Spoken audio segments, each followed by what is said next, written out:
Fee भरत नाही म्हणजे काय कोणाच ठाऊक आपण चांगलं शिकतोय की नाही.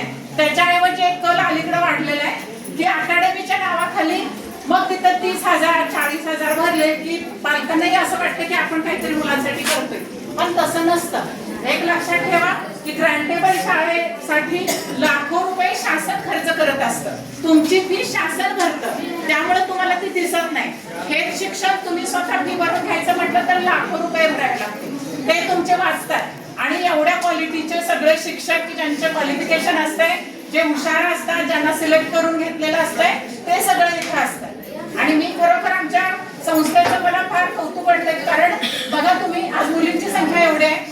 शिक्षकांच्या मध्ये जरी बघितलं तरी जवळपास मला वाटते 50% महिला असतील आमच्याकडं. महिला आरक्षणाची गरज कधी संस्थेला पडलेली नाही. चांगल्या महिलांना चांगलं करण्याची संधी कॉलेजमध्ये, हायस्कूलमध्ये तुम्हाला निश्चितपणाने मिळेल.